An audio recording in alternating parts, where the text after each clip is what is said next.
individually, they will have great solo performances. If they can piece things together and bring that synergy, it's going to be a scary sight for the lobby. Well, Kira and Kurama, they didn't get what they were after. Trying to see they get some elims onto Focus and Thomas over by Riptide, so they ventured back towards Battlewood Boulevard. And remember, Sky Scroll, that was a duo that helped out Akira and Kurama making it here in the first place. So it comes as no surprise that maybe some of those strategies might work against them here today. Absolutely. That is always the risk when you're as successful as Sky and Scroll have been. Teamy looking for success of his own here. Just kind of looking at the mini-map, wondering, where is Shark even at? It's almost like that Peter Box-esque situation where he's lurking by himself. Maybe he's just trying to get damage here. Not a full elimination, but he's going to get an opportunity here as he turns the corner. One shot onto Demus, and that's what you call a little success. You get the damage and you just keep it moving. Finally, we see where Shark was at, on top of the wonky land wheel. No surprise. You absolutely take that exchange. For Demus and Dom, it's a pesky little fly on the wall situation. Shark will be more than chuffed with that 45 tag. I think it was a great way that Shark and Teeny split the responsibility of approach. You let Teeny do all the sneaking around, and you've got the bird's eye view off that Surge Tower, so you know that you don't have to worry about actually being challenged right away from a third party. The Nori and Darkos, though, outskirts of the map. Liam and Jace, they had ample opportunity to showcase exactly what kind of fighting capabilities they were able to pull it out in yesterday's competition, but these are some big teams coming into play here on the global stage. Yeah, these are two teams that we're going to be seeing interact with each other quite a bit today. Both of their destinies potentially tied hand in hand. For Liam and Jace in particular, this is going to be the toughest lobby he has ever played in. Hasn't played in a major final over in NA, but there is nothing more major than this summit. I know we haven't seen the full map yet, but I don't like where that one's going. Up towards Wonky Land, up towards the mountain on the north, and this is where, if you're a team, Taco, I would imagine you're gonna have to start preparing for the endgame and what's to come.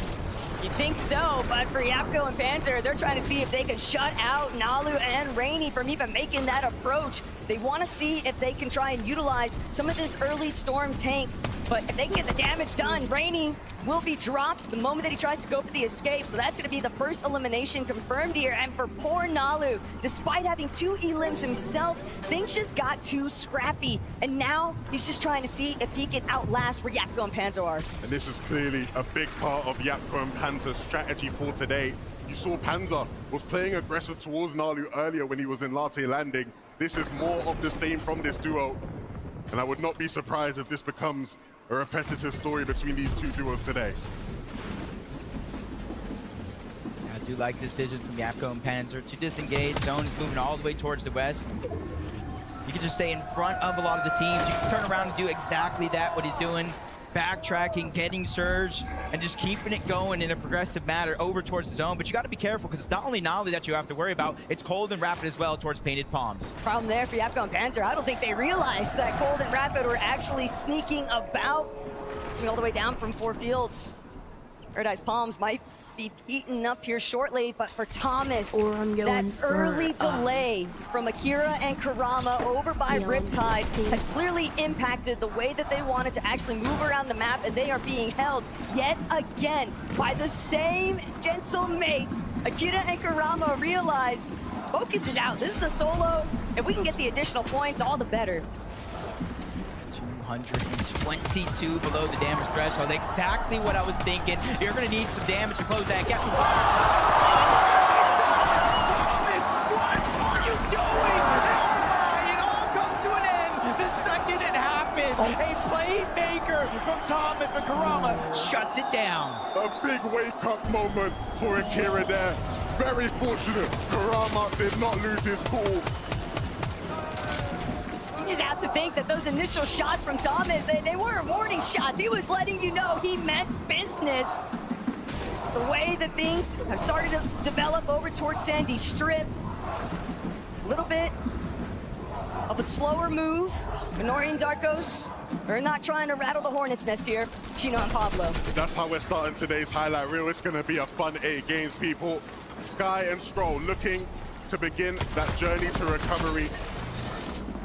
Both players back in the game, both players looking to put themselves in the type of spot we've seen them in so often. Up on surge, good when it comes to their loot, trying to get some heals back, and a late rotation into the safe zone when needed.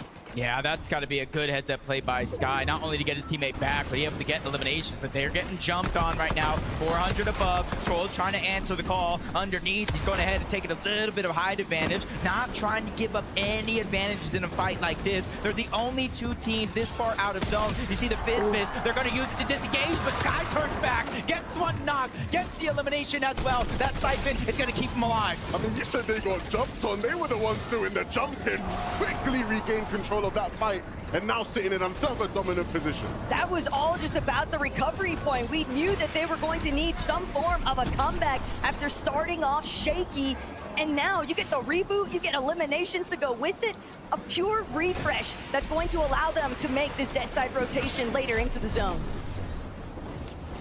Fizz with the shockwave, they realize, hey, we've already stayed a ton of time in the zone, rightfully so. Sky had to get Scroll back into the game, so even though they're above the damage threshold, they want to try to minimize the amount of storm damage they're taking so it doesn't become a factor later on. Jude showing up big time here between himself and Badil. Everybody's been seeing it out of Badil, that's for sure. So many solo clutches, but Jude, you gotta remember, he's willing to throw some shots too. Chino and Pablo. Last we saw them, they were chasing down Kanata and Victor V, the NA West champs. Now we see them 500 above the damage threshold, positioned well inside of the zone. But now Stroll finds himself in a tough spot. Sky is down. He has to try to return the favor, and he's able to take down LB Works. But the pressure is not slowing down. Multiple teams and players firing off in this direction. But the blessing is here, Taco. Stroll drops the slap pizza, and he's healing up inside of the zone. I thought they'd have a chance to do a deeper west side wraparound, but it seems like they try to just cut straight to the center of that next zone. Too much congestion has now led to more problems. And he'll stay alive, Taco, but at what cost? He's lost his teammate, he's lost most of his builds, and he's not working with much as far as the heals go. Stroll is going to have to bring out a solo masterclass if he has any chance of getting serious points on the board here. Cold and Rapid underneath. 96 above the damage threshold. We saw how messy it was at 4 Fields not too long ago. They have to rotate in from the eastern side, and great damage on Yapko and Panzer. They're immediately answering that Storm Surge question. Problem now, though, is will Yapko and Panzer be able to even answer back, or will they just get lobbied? It's not just Rapid and Cold, it is the entire teams, all of them located on the south side of the map. And Yapko Panzer, they are down and out for the count. Free elimination there for Cold, and he's got to be feeling real nice about it. But now poor Liam, you hear the audio cue of these bodies being eliminated right in front of you, and yet you have to make that same rotate. Fortunate enough that Cold and Rapid, they set their sights on that next zone. A long rotation they will have to make, but one that will be possible, especially if they can find the right timing.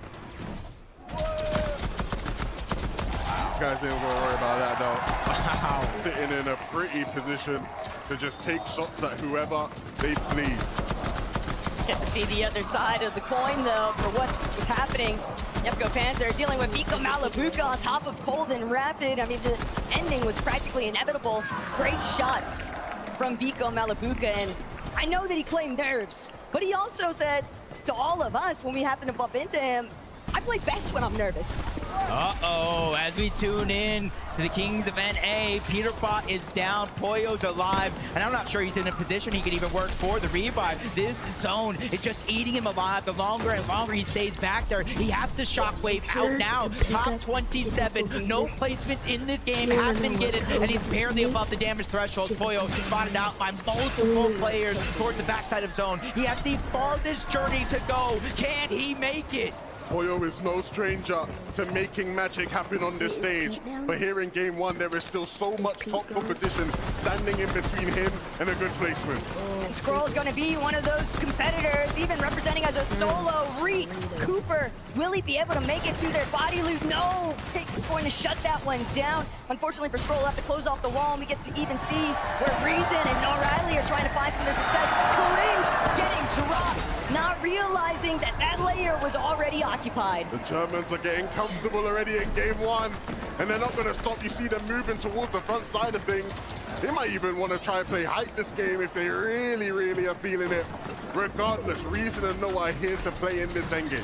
Wow, Scroll in the feed gets another elimination on the Ozone. This is one great solo run from game one to start to kind of build that confidence. Tiggs at the top of the mountain. Saya, Scary's there as well. Poyo finds himself elevated but taking damage. Everybody's going to have a rough time traveling through this zone. Julie Vanille, 84 below. They're feeling the pressure as well. Shockwave's coming out, but Storm Surge is active. They need 127 damage, and they need it now. They can only take about 3 or more ticks, and it's going to be Ju who makes the play, gets the shot, and gets him above. They can also hope that just one more player goes down, because even at the just above threshold point, they still just don't have enough. These monumental moments where they need to show exactly how far they can take it. But Rapid, Cole doing a great job controlling a little bit of a less occupied layer, and they're always looking to punish the backside of zone. Yeah, it's going to be interesting to see what approach do Rapid and Cold have to today's games. We saw a surprise hype play from them day one, game one, and now a surprise hype play from Poyo here as a solo. Looking to just use this position to potentially find a refresh, someone whose box he can jump into and get a refresh. Reason has gone down and Noah will quickly follow. The lobby is really starting to shake up here. Through the fire and the flames, we carry on because only one can be left standing at the end of the day. Vico, Malibuca, they're climbing up towards high ground as well. As soon as somebody realizes that Poyo is a solo, they're going to get the green light to go. Ju finds the elimination on a mini Pio, but instantly it's taken down. Not able to really utilize the siphon. They're all trying to make it up, but there's a new king on high ground. Pump has made his way above. But Scroll just sitting inside his own box. He's not had too many instances of catching that breath of relief. He'll utilize a lot of his heals, but now Cold and Rapid, a duo as strong as ever. They've been hanging out on that secondary height for a while here, but from the front side position, Teeny and Shark have decided height is theirs for the taking. Looking back now, they've already overcome. Uncontested has never felt so good for Shark and Teeny. We know what they can do if somebody lands at their drop spot. Let's see what they can unleash here. They already have the high ground. Teeny, 4 eliminations, and immediately putting pressure down onto Gino and Pablo. That second height team, Acorns, being forced down. Everybody's being squished closer and closer together. And you can see on the lower side of the table, Dom and Demus, they're trying to establish something that will give Shark and Teeny a run for their money in this game. It's about these two duos and everybody in between who will drop down or fall into this trap. Cold and Rapid, they need to be careful now. The pressure is being applied and they can't handle this player right now. They need to get off of it, and Cold will do just that.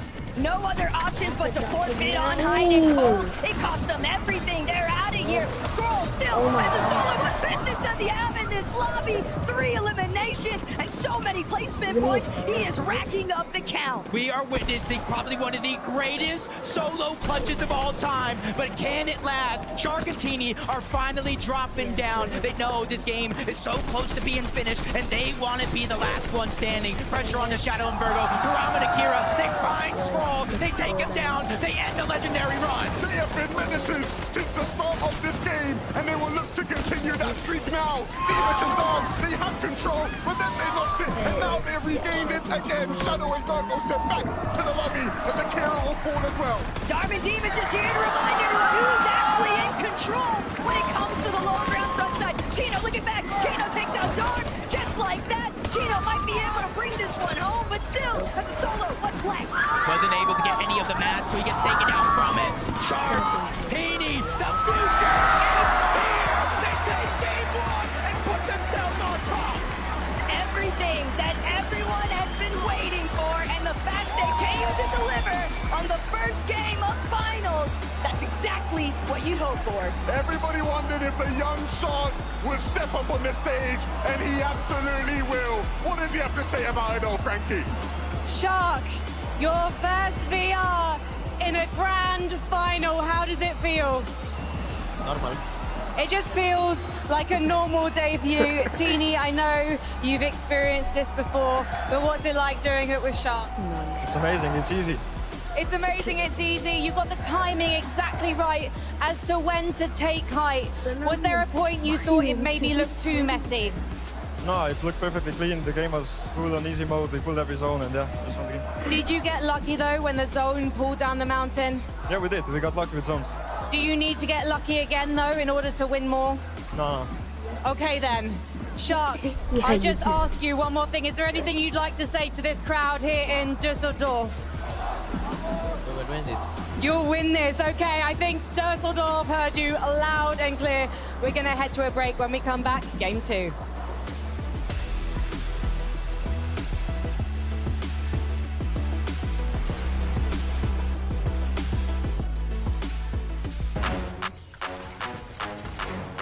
There's copyrighted.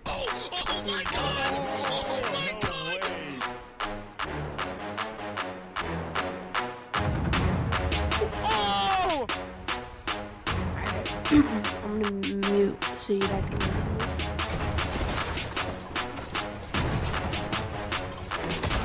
Ooh.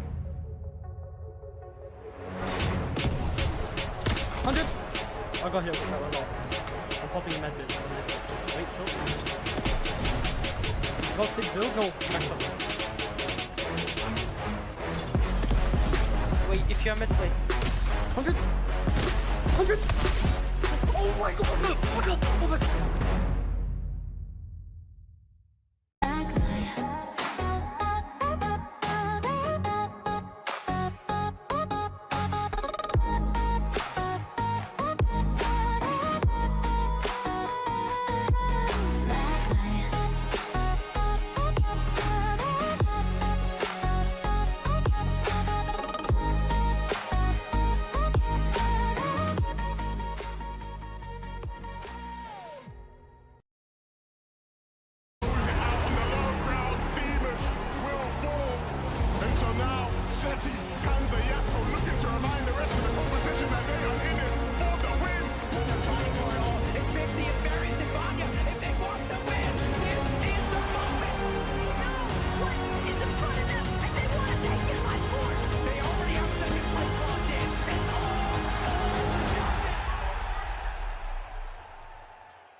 Fortnite or Rebels. Hold on, I'm gonna make a transition real quick. I wanna make sure my mic's working.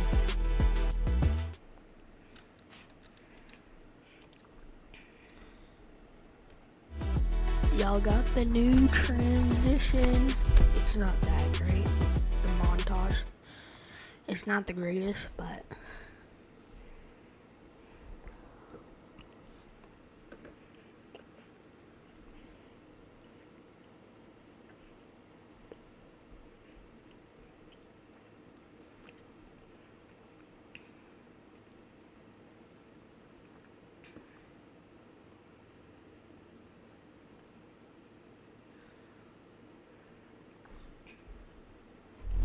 Fortnite fam, welcome back to the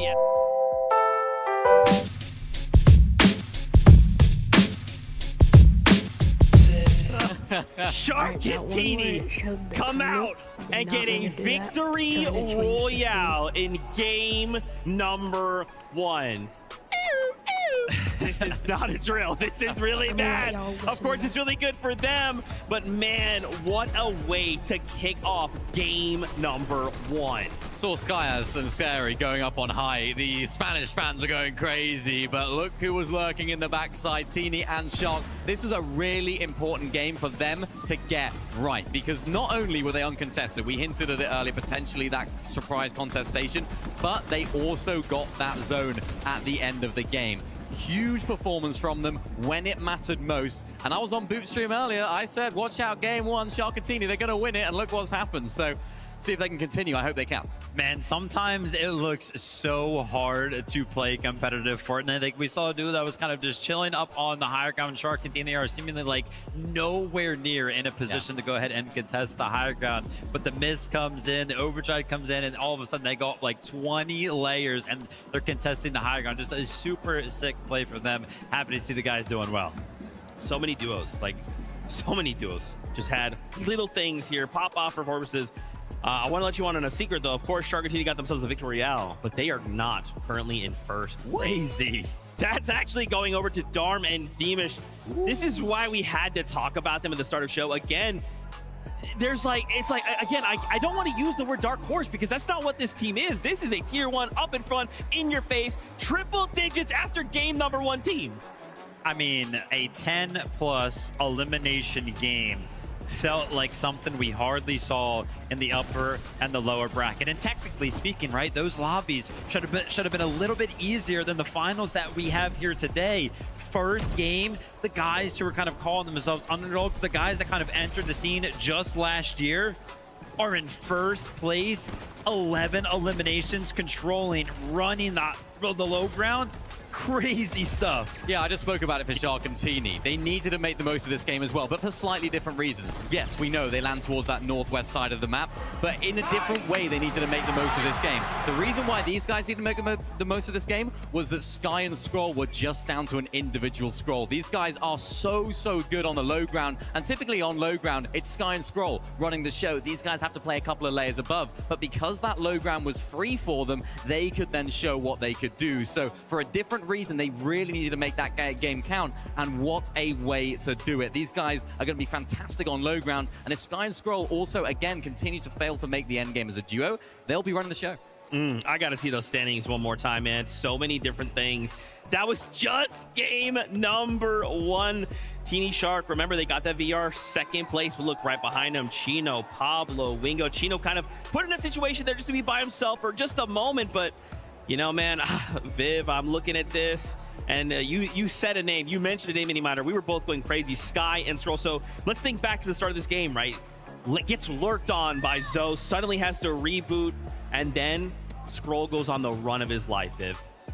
What a roller coaster of emotions for all of the Sky and Scroll fans out there. Yeah, the reboot was absolutely clutch, right? We know Sky was kind of left to his demises as a solo, but potentially the most MVP move of the game was him going ahead and rebooting Scroll, because like you mentioned, Zeke, after he was left as a solo, it just didn't stop it. This is an incredible performance. I was kind of mentioning after the reboot came in and these guys were a duo, I was like, man, if they do well this game after how bad the early game has gone, just go ahead and wrap it up, because it feels like these guys are just going to win the competition, because this by no means should have been a good game for them. I think the way to sum up that is, you know the meme where it's like, it's so over, we're so back, it's so over, we're so back. That was like the way that game was going down off spawn. We're so, it's over. Okay, it's all right, we got the reboot. Oh no, one of them goes down, it's so over. Oh no, Scroll is solo clutching, down to 1 HP, down to 1 build. Oh no, it's so over. Oh no, he's found a refresh. It's like he just had the answers to every single problem throughout that game. And that's why this team are one of the favorites to win this competition, because although we know how fantastic they are as a duo, a common theme when it came to them winning FNCS in Major 1 for EU was their solo clutching ability. And look out for that from both sides as well. Both of them are so good individually that you could put either of those guys in Scroll's shoes right there. Say on EU. Now we've taken a step farther. They are favorites in EU. Viv, I gotta come to you really fast though. Cold and last game, game number 1, strong start, of course. Still needs some work to be done, but still, I love seeing them. I love seeing how confident Cold was as well. I love the way this duo plays, right? Because a lot of the times, some of our favorites, they're high ground teams, they're low ground teams, but no, these guys know how to get into the mix and some of those mid-ground layers, and it's just on the back foot of being able to find so many eliminations, right? Obviously, this is going to be a low elimination game. I can almost guarantee you we're going to see them kind of have one of those pop-off games where Cold picks up like 7, Rapid picks up 7, but this was a good, solid first game. Remember, they land all the way on the east side of the map. They had to kind of travel all the way over to the west side, a little bit of a tough pull for them, but still great to kind of find them in the top 10. Yeah, ultimately you saw right there, they had no builds in that final situation. Both of them had to make those solo plays. It was someone I spoke to on the Telestrator yesterday with Vico about how important those solo plays are when you don't have Bills. Running around in those end games, there's so much fizz miss, there's so many of those overdrive grenades flying about. It can just be a case of, can you find a refresh in the right moment? And for them in that game, they couldn't. But if they can, we can expect to see these guys in that top 5 and sure. Guys, I want to continue to pick apart these standings. Let me have them again. I'd love to just continue to talk more and more about. It's crazy how much was packed up into that just game number 1. As we continue down the leaderboard, Shadow, Virgo, Epic, Whale, and Pump just above Pole.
a zone like that. We know Acorn land just north of Wonky Lane, so it should have been a pretty similar game to kind of like Shark and Teeny's performance right there for them, because they didn't necessarily have to move far at all. So 10th place, again, probably kicking himself for that, but we know Acorn always got something ready.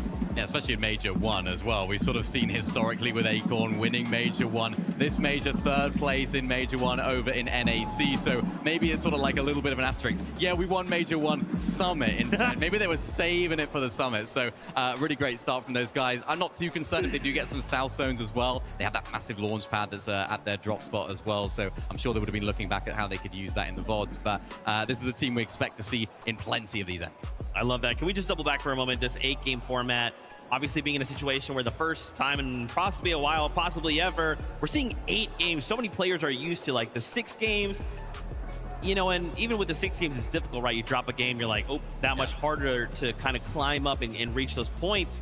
How do these 2, which just sounds so small, just 2 extra games impact the lobby? I actually think it's going to be a time thing more than an actual like quantity of game thing, because there are tournaments that run all the time. You know, when you're kind of like in an open stage, you are allotted to actually play like 10, 11, 12 games, whatever it may be for that specific tournament. So they know how to kind of play numerous amounts of games. However, those types of tournaments are usually restricted to like 3 hours. And if you think about 6 games over the course of the LAN environment as well, that's usually kind of about 3 hours.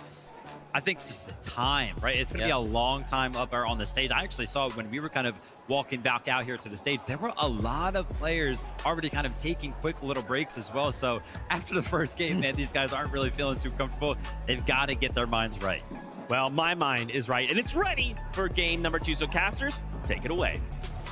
Thank you so much, Zeke. And honestly, if game 1 was any indication of a type of tournament we are going to see, we are in for a treat. I can already picture the booth watch party getting absolutely ballistic. That guy's just going nonstop. Anywhere, international teams, because all he can think about is EU right now. You should have seen my reaction when I saw that whole top 5 was EU. I mean, things are heating up, and we have even more action on the way with game number 2.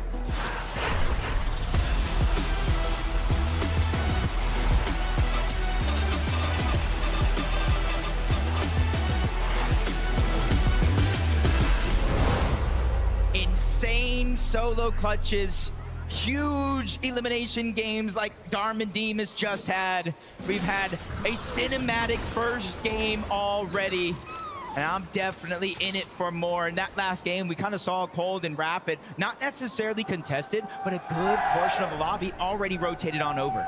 They made it evident, though. Their intentions are for hype, but we'll have to worry about that at a later moment, because right now, Chap Flixie, they're about to get the party started here at New Sanctuary. Already Flixie getting the first drop spot ready, and he gets that first knock. Down goes Tinka. Now it's a 2v1 situation here. Chap and Flixie, instead of getting full aggressive, trying to find where that last elimination is, they're trying to work together, get some materials, get some heals, because they know the solo is not too far behind as Resign goes down. And for a team who have had plenty of slow starts to tournaments this year, this is a great first 2 games for them as far as the off-spawn situation goes.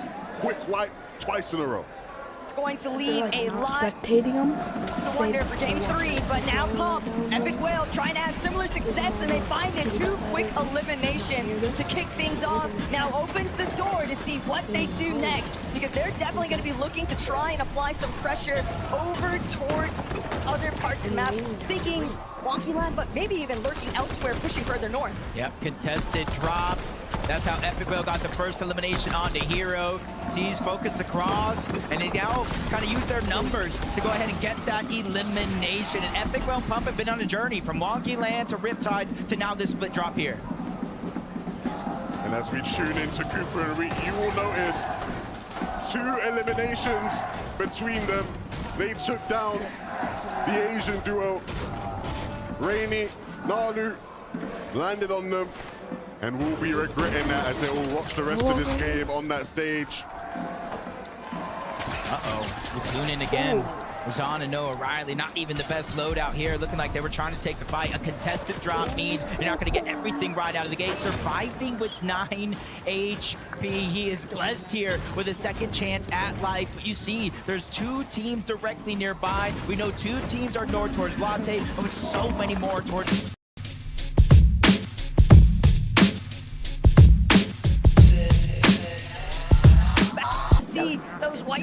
being applied, so more pressure definitely still to come as Kazi, Damo, trying to see whether or not they'll have a better story here over by Riptides. Cammy and Hottie jumping into the mix very early on. A little bit of a spoiler even. Their intentions were clearly to mess up Focus and Thomas. Yeah, I mean, it's interesting to see, of course. We've seen these guys fighting in this area all season long.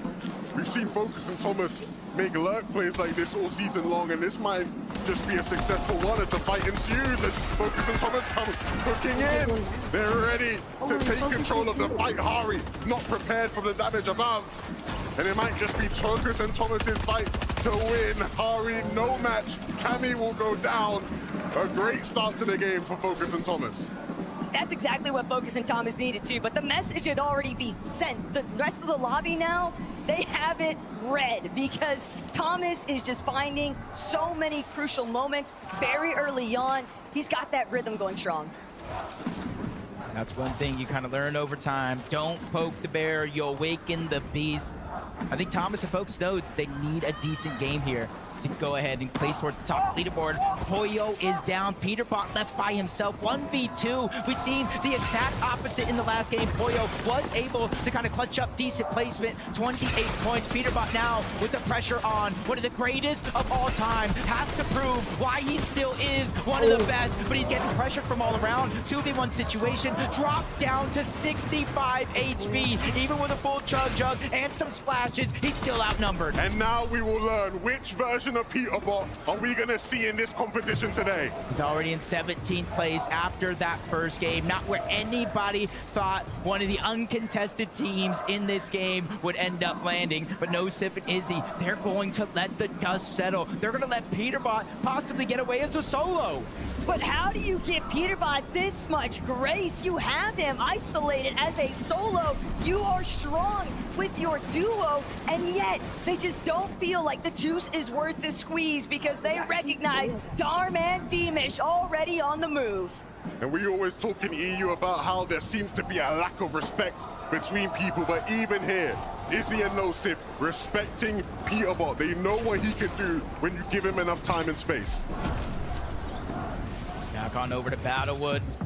Kind of saw the ending portions of this fight in game one. Venom and Curve were sent back to the lobby early. Akira and Karama, they used that as a confidence boost to propel themselves for the rest of the game. And I don't think Venom and Curve will get lurked on and make that same mistake too many times. We heard it live from Venom himself just the other day, though. Most of what he intends to do in a finals lobby, he hasn't brought to light yet.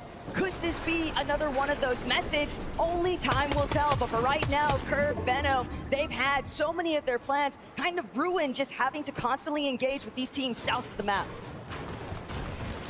A team who doesn't need to do much as far as adaptation goes. They've been successful all season long, playing their game how they want to play it. And with Scrolls, 32 points, 52 point solo clutch, I should say. In that first game, it will give them the much needed boost and momentum they need to continue. Hopefully, as a duo, Jacob, but if needed, we know they can do it alone. Yeah, that's going to be the big thing, is a lot of players will probably find themselves in a situation where things didn't necessarily go their way, and it's really about how you answer the call. Cold and rapid. This time around, unlike last time, Taco, they get the zone pulled on over, which means they have more time to work with. You would think so, but another duo that I wouldn't be surprised to see make their way on over towards this Four Fields direction, Chino and Pablo. How has that triple contest at Sandy Strip actually broken out? And that's why we see Cold in this Surge Tower, honestly on the lookout, because he's fully aware of the fact that the dust hasn't settled yet over by Sandy. He can see Chino's Surge base in the distance. And the great thing is they won't have to move for much of this game. The zone continues to pull to the east. They are prime position to continue and have another great endgame. Yeah, and I think everybody's kind of feeling the pressure of that game number one. Storm Surge really dictated how teams were able to play. If you're below that damage threshold, you almost had to be a magnet to a fridge and push yourself against the first team that you saw. And so now, with one game already under their belt, you're seeing teams kind of play a little bit more passive. 85 alive here in Zone 3. That means it's going to be dangerous when it comes to Surge. And you see Yo, Missy and Pixie, a duo who many will be hoping to hear plenty from today. Just a moment ago, it looked like they were trying to set up a A little lurk play. But this is a team who understands how to play within the congestion. We've seen them do it all throughout the season. Look who's back fighting. A bit of a rematch between Focus, Thomas, Kurama, and Akira potentially. Focus, Thomas, though, they'll be happy with how their game started, not desperate for damage in the same way Akira and Kurama might be. Not in the slightest, but they're more than happy to still pay Kurama and Akira a visit just because of the fact that we saw Thomas not happy with the fact that their early rotates in game one, a little bit spoiled by the fact that they were challenged and held over at Riptide. So now Akira, Kurama, ball's in your court, but now they're knowing that Thomas is in front of them. They still have to play catch up. This is a tough situation to be for this guys. Not only do you have to catch up when it comes to damage and surge, you're gonna have to figure out how to get yourself back up to cap mats. They are far off the pathway to having a successful game right now, with Zone continuing to fall far from them. It's an uphill climb. This is a battle I didn't expect to see this early. First and second place, respectively. Shark and Teeny going against Storm and Demas. They're taking the fight towards the north side of the map. See damage, shield being taken off, HP. The longer you stay in the zone, the more likely you are to just get one shot knocked. And I think they realize that. Teeny making sure to grab the splash is 12 overall. They just need to get in the same box, and health won't necessarily be a worry. Meanwhile, Shark is still putting down pressure. He's trying not to let Darman Demas do the same thing. He doesn't want to get them healthy enough to fight back, and I think Teeny knows it as well. That's why he's putting pressure on both of those walls, trying to break in, and finally getting that elimination onto Darm. It's exactly what they've been trying to stall out for, but we'll even get a chance to review here, see how exactly Darm was even in that position to begin with, and Demas just fully caught off guard. Teeny lurking around the rock. He is notorious for these types of plays. He frequently finds those opportunities amongst other teams' loop paths to cut them off and find them when they're in a moment of slippage. And last time we saw these boys here, though, Peterbot and Koyo, it was in a bit of a pickle. Peterbot stuck by himself, further out from where he is now. Koyo was down, but it's good to see that Koyo is back in the game, fresh off with a reboot. And because they are uncontested at Squibbly, there's a lot of time for them to get the loot and the loadout that they need for the rest of the game. Time. It's not something Akira and Kurama have much of right now. Veno seemingly realizing that and looking to pull away, not give these guys what they want, and that is a fight.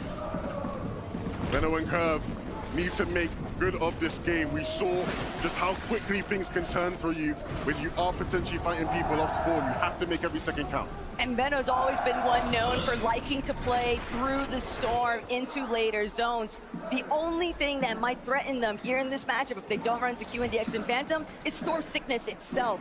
Can make things a little bit more complicated later on, but scenic views elsewhere. Chap, Flixie, very content right now, postured on a hill over by Builders Barracks, and they'll be the cutoff point for so many of those teams trying to make an entrance through the west. Yeah, for Flixie and Chap, honestly, their journey to get here. They were going towards the new Sanctuary uncontested throughout the course of the tournament. They won, Romero started to contest them.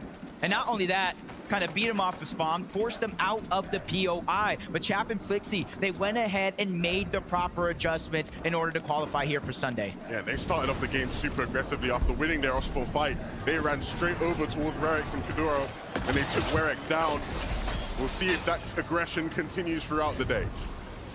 It's a tough spot right now, though, for Reason and Noah Riley. It is never a great sight when you're having to depend on these forms of mobility, but still, even entering a little bit after the fact, the main thing is just going to be trying to avoid Chino's line of sight, and that's already been scouted out. Reason trying to hug this cliff face as closely as possible, but Noah Riley, he'll be here trying to stop some face. He's first up, gets an opening shot, but it's just not enough. There's still 3 below on Surge. At least it's a start, but that one is going to set them back just a little bit. Hobby going ahead and firing back, letting them know you will not pass, or at least not safely. They're trying to continue to move in, but it's getting rougher and rougher. Sandy Strip, this part of the zone is so stacked that it's going to be hard, even if you get the eliminations, to stay alive. But they're being persistent. They know they don't have the heals if Storm Surge activates, but Noah Riley goes down. 2v1 situation, and Reason will follow him back to the lobby. Try to do his best to hold things out, but it was a grim situation to begin with. Still, Ju looking to turn the tides here. Kinuo eliminated, and now Badil and Ju have a little bit of an opening here. It'll likely be intentions of white lining straight from 4 fields inwards, but more importantly still, as the partial zones begin to develop, Ju and Badil, they are stacked right now with the loadout. Yeah, and they're in a great position to enter the zone without much resistance. Ju has been on fire so far this weekend, and that streak will continue. Gets one, gets the other, and he's feeling it right now. Badil was bigging him up, and rightfully so. Sometimes you just gotta believe in yourself, believe in your duo. Chino, Pablo taking that rotation away from Sandy Strip, but leaves them overly exposed. Even though they're almost 300 above the damage threshold, they now become Bobby sprayed, focused out. Chino taking a little bit more damage, but they're able to breathe here in this moment. Still 256 above. But look at what's surrounding them. Swizzy, Pixie, Victor V, Kanata, Malabuka, and Vico. There is nowhere safe currently. Every single edit that's made, you have to be quick with your shots because the damage application that you might receive in return, it could just be your demise. Yeah, they had to invest 6 metal boxes just to make sure they didn't get lobby sprayed there. So a tough position to be in, but one that they will survive. Mumsy won't be surviving this though. Too much to deal with here in game number 2. Sometimes being below that damage threshold just could be so daunting. You really have no answer, especially if you don't have heals to keep it going.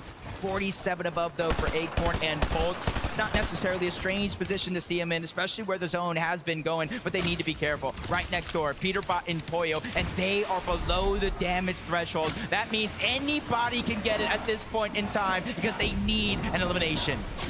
Still not enough damage to where one tag wouldn't make the difference, so that's the best part. Question is, how aggressive do they want to take it? How confident are they feeling in their fighting right now to overcome? I mean, we know these two can turn it to 100 at needs be. And so if things really do start to get dire, I would not expect them to get too passive. Only 5 shots in the shotgun barrel for Poyo.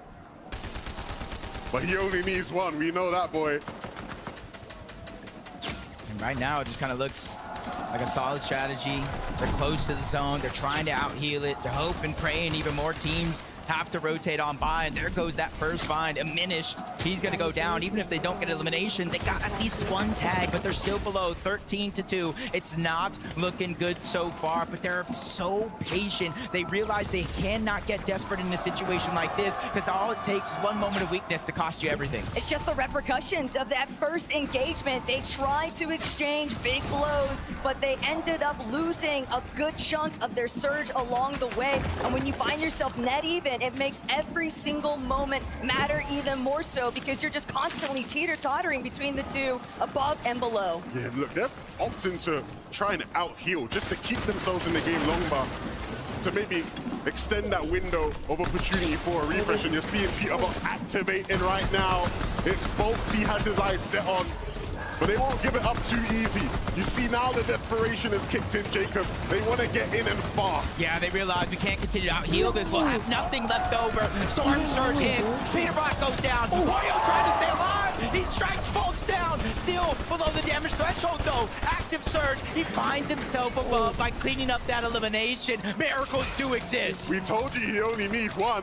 And they found it, and now he's got plenty more to work with, but as a solo, it's going to be all the more complicated. Still, you know Acorn can't possibly be happy about that. It looked like they were going to get out scot-free. Instead, it cost them so much along the way. Back-to-back games right now where Poyo's going to have to play this game out as a solo. He played it phenomenally in that last one, but he needs a repeat performance, which might not last too long. Sharkantini waiting in the waters to strike, but he escapes with certainty. But how much distance can he create himself from one of the most dangerous teams in the lobby? This might be one of the worst case scenarios though for Poyo, but his saving grace here is that Sharkantini, they're prioritizing the positioning. They don't need to waste their time on someone who's clearly just way too tattered to actually do something back. Vico Malabuka, though, this could be a great opportunity for them to strike first as Victor B left by his lonesome 349 below. He might just be delaying the inevitable here if he doesn't find a pop-off in an instant. Victor V looking to try and be our next young star to make a pop at this stage. He'll have to wait till game 3 though. Too much pressure from the lobby. And Ju, we bigged him up earlier this game, but can he back it up with just 9 builds remaining and a very, very steep search situation? One of the problems that Ju and Badil have encountered along with other teams that are struggling with Surge is that these rotates, you're so much more exposed. There's not much to hide behind from the territory just surrounding Sandy Strip. And with that in mind, teams, they're forced to expend almost all of their materials. They're trying to make these tunnels to find those clear paths, but everyone is just on the lookout, constantly trying to find an opportunity here. And Ju making the approach now. It could be Cold next. Chance is going to go down. Cold and Rapid immediately steamroll that one elimination. They backtrack, trying to get seconds, but it's Tyler who actually steals that one away. You can see the entire lobby coming online here. Even high ground. You got Belusi, you got Zangi, Javi, Aminis trying to make a claim for it. Even Agers and Ritual. They saw what went down in game 1, and they want to be a part of the mix. But this is a sight right now. We're seeing Scroll and Sky paired together. And now, 426 above, the world is their oyster. They're ready to make a move. They've got the mobility off the overdrive grenade. What's next? Trying to move forward, using the gauntlets to try to move past, but you see Chino, Pablo, they go down. Belusi and Zangi, they go ahead and exclusively be one of the only teams up above. It's Vico and Malabuka take down Karama, and this is one of the most dangerous parts of the game if you're not ready. But high ground has to be careful. Agers and Ritual, they're towards the backside of zone. They could pop off at any moment with just one shockwave. Zangi and Belusi, they have a tough task on their hand holding on to this one.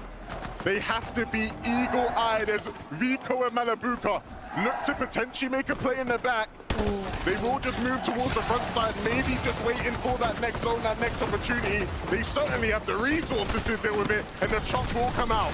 But all the while, on the lower tiers, Shark and Teeny are starting to really find some momentum here. Vico, Malabuka from secondary height, making sure to continue tarping directly below where Belusi and Zangi are at. But they're on the move here and now, straight up towards that front side of zone. They have so many materials, but it's Alex and Reckless that actually look up and try to contest the high ground. They at least get the knock onto Zangi. Belusi has to give it up with only a few materials left, and being a solo, it's his only hope to try to get more points. Oceana came to play today. Alex and Reckless are just causing so much noise here up top, but they're forced to drop. The chop is good to go. Ritual and Agers now with a surprise come up here on height.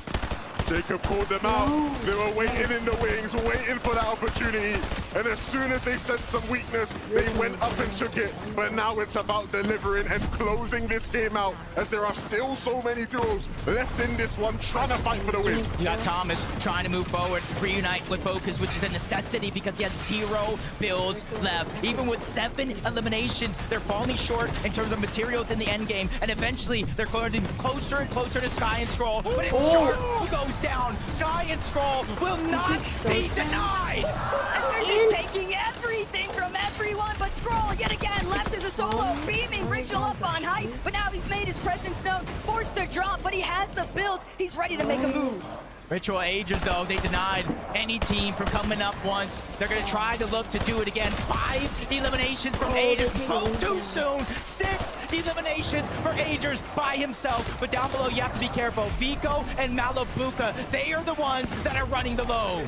They're so content. They're just chilling with their pizza. Everyone else is having to duke it out. But these two, they're ready to try and bring down Ritual and Agers. Vico loses Malabuka, though. They might have 7 eliminations, but can Vico get some more? Yeah, with Malabuka going down, that leaves Agers and Ritual, the only duo left in this game, but you have to watch out. Scroll, dangerous. Vico, we know he can clutch up, but up above, they're pressuring both of the solo players, forcing Sky and Scroll together. Agers drops down. He gets the elimination. 2v1 situation. Agers and Ritual seal the deal by taking down Vico. All they needed was just to get the ball rolling. They make it out of Latte landing, and they immediately converted into a victory royale here in game 2. They've got to be feeling so good about it. Your layer is never too safe if Ritual and Ages are in that end game. Frankie, what do they have to say about that one? Guys, that end game was sheer perfection. What do you think was the reason you were able to get to such a great end game? I just think we're the best duo, and we were triple con the first game and the second one, so it's the first game we got to play. And now you know how to get off spawn.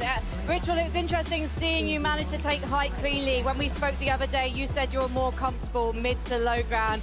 Why did height feel right today? Sometimes you got to get outside your comfort zone, and I think that's what we did, and it was the easiest game ever. So the comfort zone is now height? It's everything now. It is everything now. So, you had a problem game 1, triple contested, game 2, flawless. What's game 3 gonna look like now you have a target on your back? We know what to do now. We weren't expecting the triple con because we were practicing against Reed the whole time, so we're ready. All right then, Düsseldorf, please give it up for Ages and Ritual! We'll take a short break when we come back. Game 3.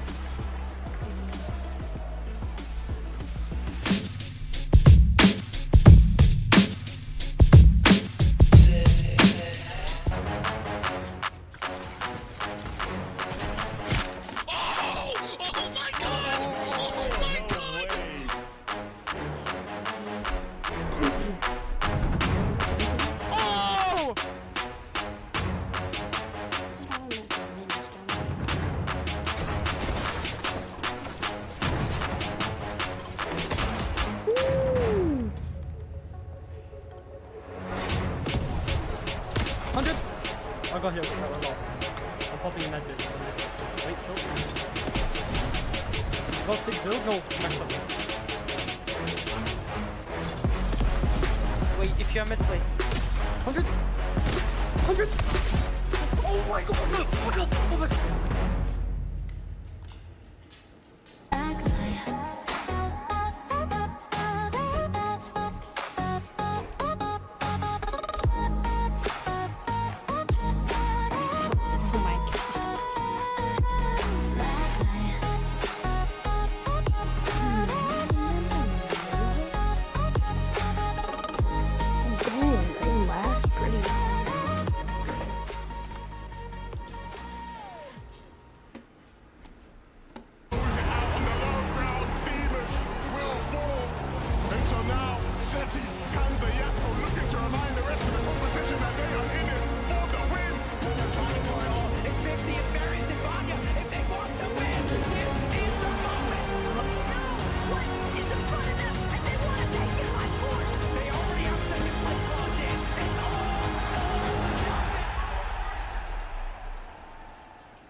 Fortnite fam, welcome back to the FNCS Summit. Putting my NA favoritism mask on for just a moment.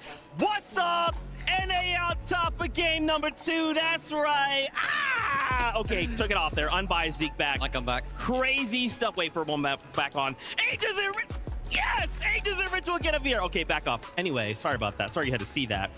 Congratulations to the duo showing up when it matters, right? Finding that momentum, finding what was crazy too, the high ground of all things, and I love hearing from Richie himself, like, hey, it is now. High ground is right now.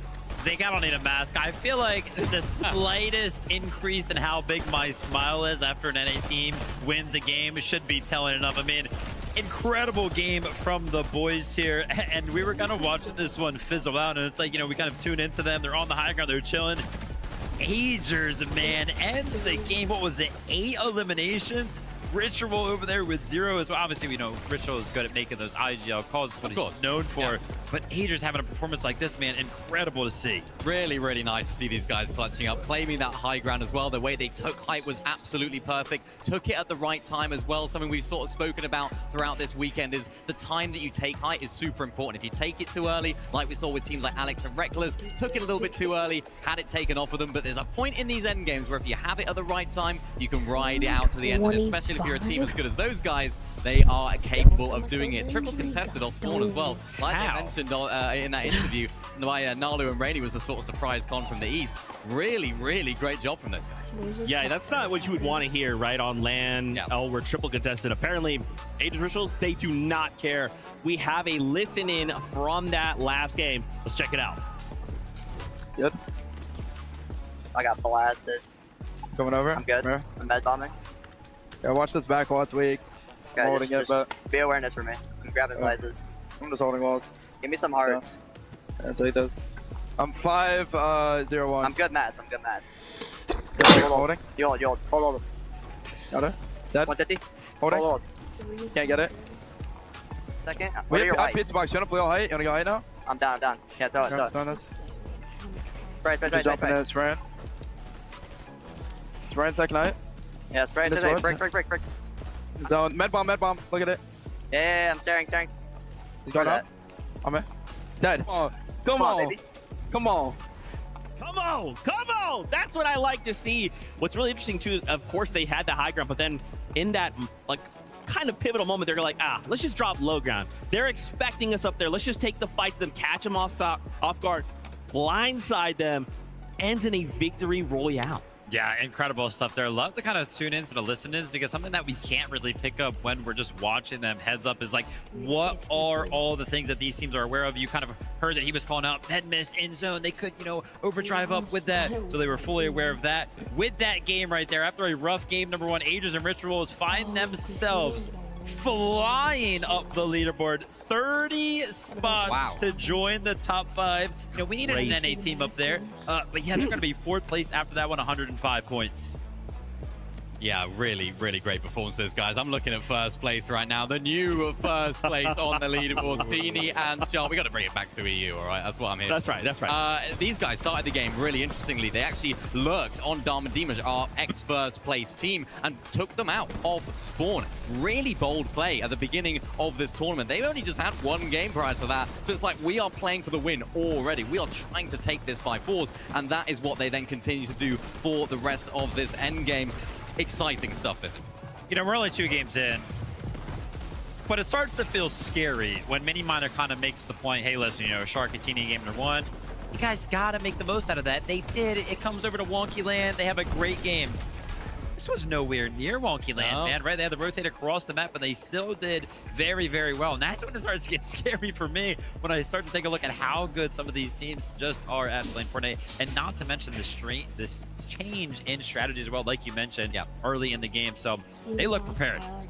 I wasn't prepared to see this many teams up in that leaderboard as dominant as EU. We got our one up there, right? But so many high-profile duos as well. Vico and Malabuka themselves. We saw Agents Ritual climb to 30, but Vico and Malabuka climbing 11 spots. Remember, we kind of talked about their first game, maybe a little bit slower. They said, second game, let's kick it into high gear. Yeah, there's a few really nice things they did in this end game. They were shaping up to take height at one point in that game. They were looking for it later on in this end game, and they were thinking, right, do we go for it, do we not? And there was a moment where they decided, okay, let's not. Let's play out our materials. Malabuka, Vico picking up a lot of those refreshes, and it was around this sort of moment where they thought, yeah, let's just play out the mid ground, play out the low ground layers as well, and it was right here.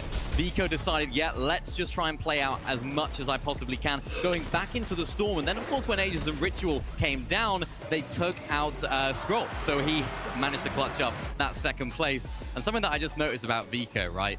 A lot of players, when they're walking off for that break, we actually walk by them when we get to the desk. They're very chill, very, very calm. Vico's a lot of fans, of course, chanting his name. He was fired up. He was feeling good, and I hope he carries that into the next game. All right, well, you know what? I'm actually getting word. The next game is ready. So, Casters, let's kick it back over to you. Already 2 games down, 6 more to go. This is looking a little bit more like a marathon instead of a straight foot race. You would think so, but with the way that Shark and Teeny are playing, they're looking to eliminate anybody that's coming close. Darm Deemish, targeted intentionally. They were in that first place position, but an early departure now means Shark and Teeny might look to take over here in Game 3.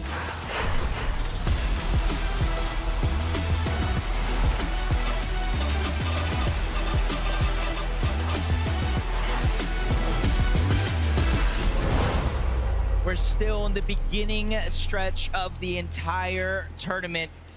And where you are now on the leaderboard isn't too impactful. There's 6 more games left to pick up those points, eliminations, victory royales, and close the gap. We're looking at who is the best in the world as of now and top 15 for the Global Championship.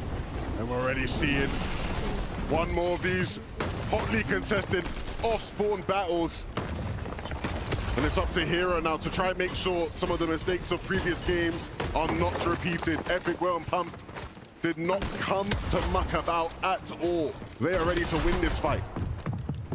Focus and Hero down below. It's a little bit of a mismatch, but they're going to still take the fight to Epic Well. Drops him down to just a little bit of HP. Pump finishes that elimination, and they go back to back. They each get their own, and they hold their ground yet again off spawn. Thought we were watching a zero builds competition for a moment there. No one had any materials to work with. They were both just so quick to the jump. They knew that they had to try and find those eliminations as fast as possible. All right, next on our off-spawn tally, Tinker and Resigns versus Chap and Flixie. They don't want that smoke this time around. They want to get the chance to actually play their game. And this might have been the best possible decision they could have made. Big early damage done onto Chap and Flixie, and they have no answers. They landed way further towards the east. But it would have felt so much better if they'd actually been able to connect and find at least one knock. That gives you the opportunity to actually push and pressure, because now you're dealing with 2 duos.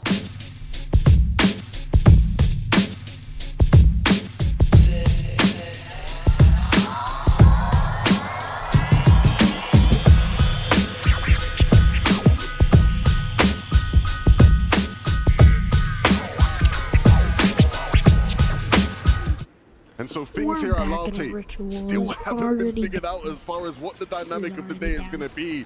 It is still a messy situation, Taco. For Reed and Cooper, it's just anything you can do, I can do better. They have a point to prove up against the likes of Rituals and Agers. And I know you guys might have seen things getting a little heated on socials, but here in the lobby is the best chance to come out on top.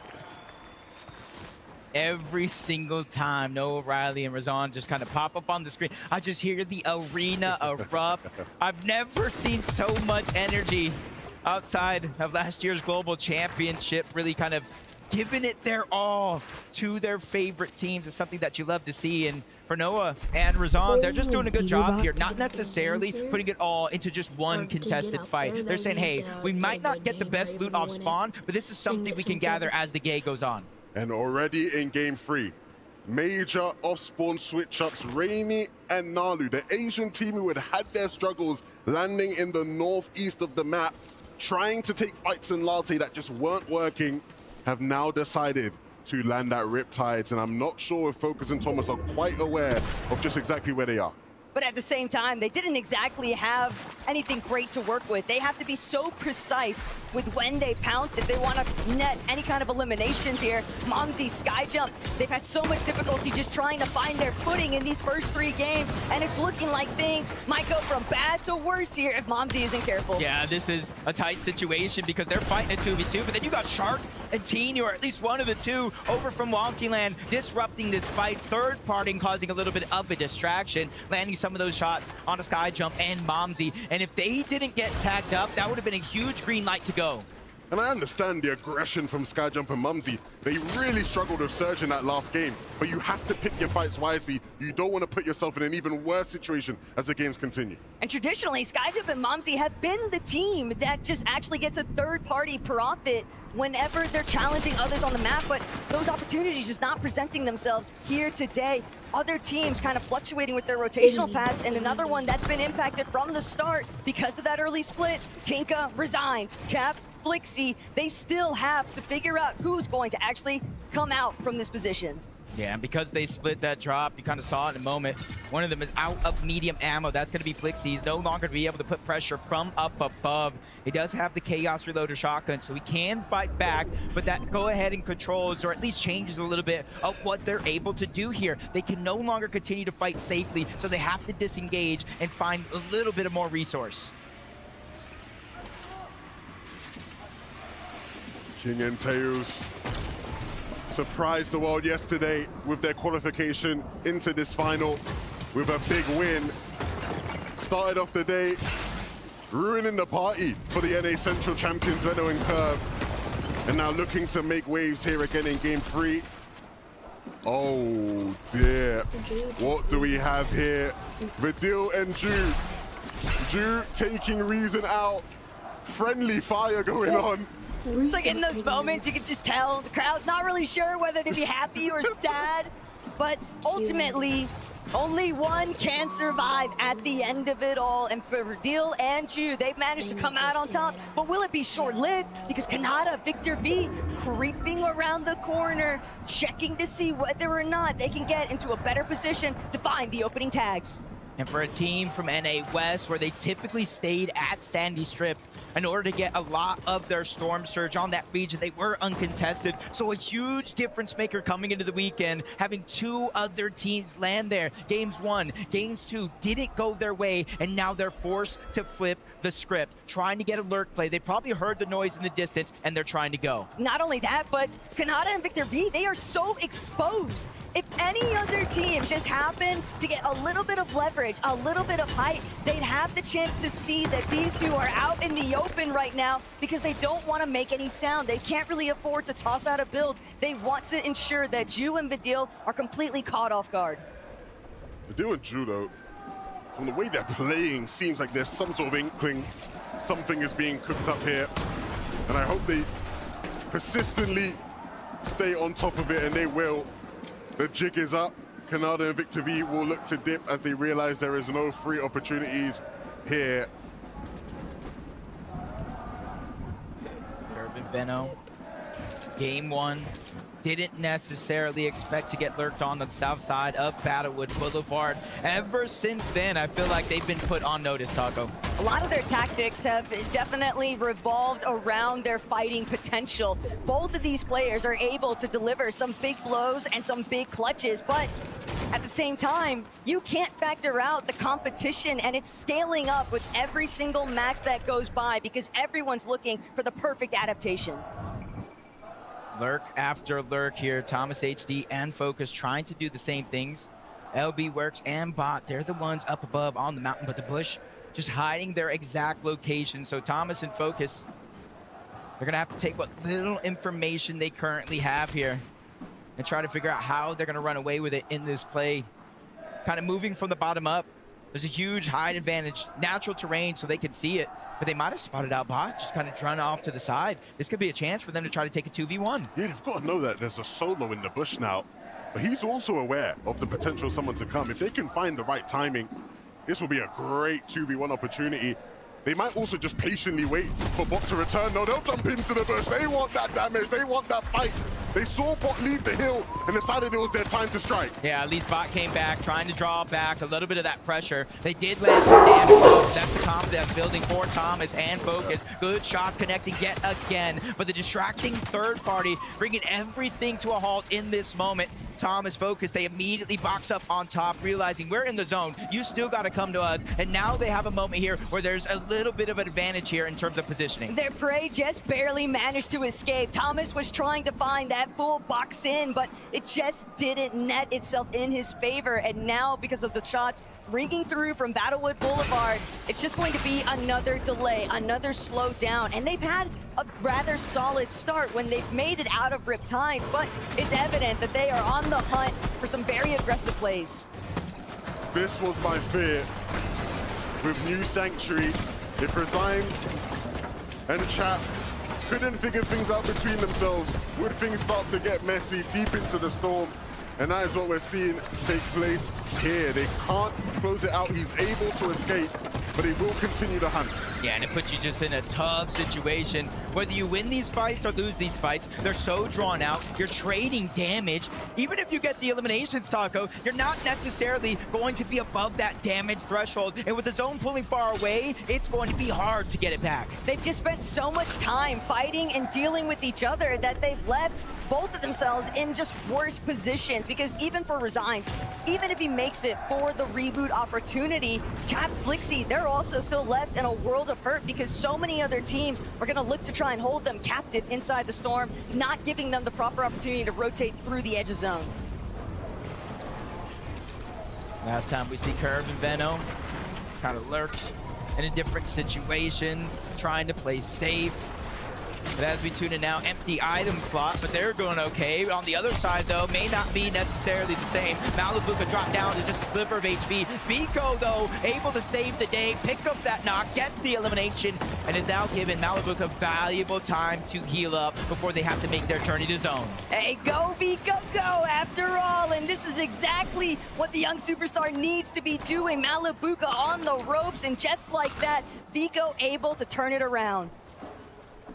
I mean, if these guys are going to come out fighting and Malibuca is going to come out swinging, it takes the pressure for Vico to deliver. But when he has to, he'll hit shots just like that.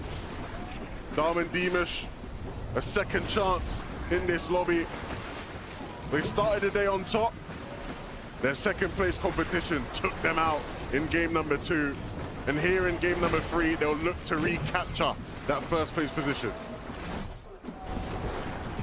Just pulling it back to where things actually ended up here for Chap and Flixie, and Tyler just caught lacking, had no idea that there's still a team sitting around New Sanctuary. Yeah, Chase is already down, though. Minus is going to be able to certainly clean up that elimination. Siphon gonna allow him to survive just a little bit longer inside of the zone before he has to pop any HP, and I like what Javi's doing here. Instead of fighting a 1v1, giving him a chance to possibly win, he just converges back onto a Minish. They get into the same box and realize, hey, there's a huge strength in numbers. We're up on the Storm Surge. We didn't take much damage. Let's just take this moment as a win. Practically 5-5-5-2 on their next entrance for that rotate, so we'll see what happens next. But Peterbot Boyo, quiet start. A different strategy.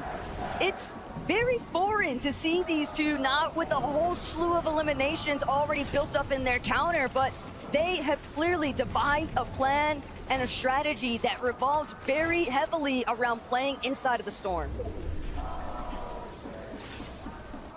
Zone pulls far, and they're waiting. You can see Pete is in the base waiting for players to rotate past, but unfortunately for Pete, those players aren't going to come in, so there is a good chance we see another game where these guys are down and out of luck when it comes to Surge, desperate to try and jump into somebody's box. Kanada and Victor V, we saw their desperation earlier when they were trying to make plays happen.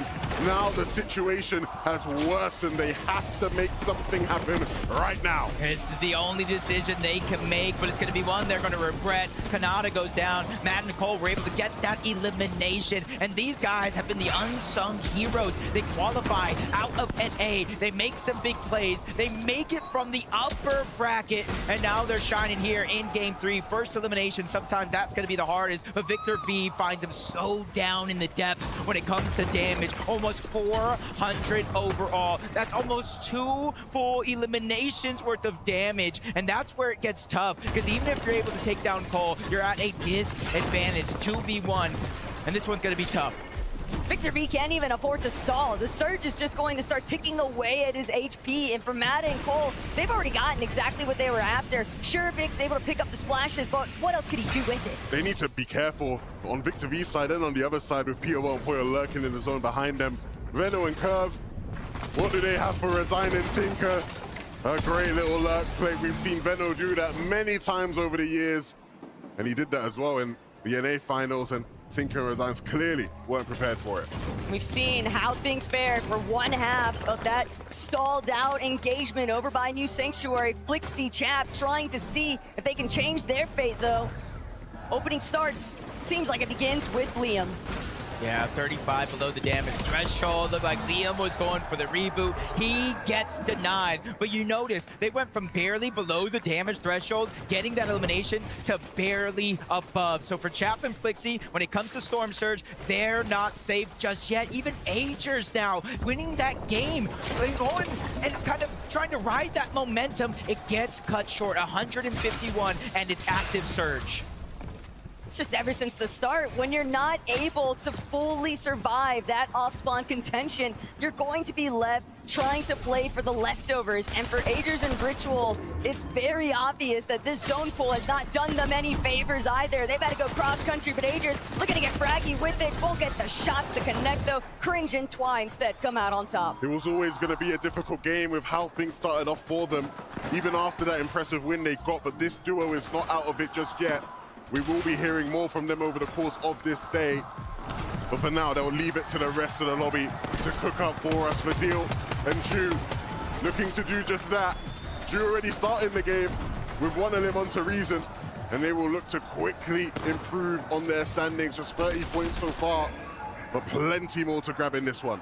Yeah, almost 400 above the damage threshold, so they are looking good. No necessity to peek. Curve and Veno, same thing. 5 elims, 900 plus damage.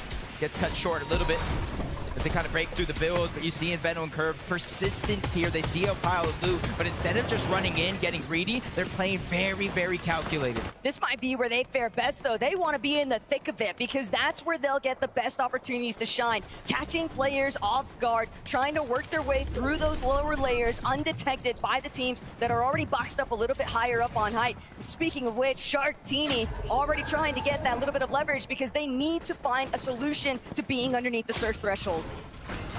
You know how this one goes. 130, 153. Storm Surge begins to activate. Every 7 seconds, Teeny and Shark will be stricken with 25 damage shield or HP, and it does not turn off until there's 40 or less people in the game. Right now, their strategy looks to be to out-heal it, but now Shark is out of heals. Now he's put on a timer that will not last forever. But look who's avoided almost everything along the way. Acorn and Bolts. Teeny has fallen, though. No opportunities to bring this one back. His body being carried away there by Ju and Badil. Shark looking to see if he could try to scramble, pick up the pieces, but as a solo with no HP, what more can he really do?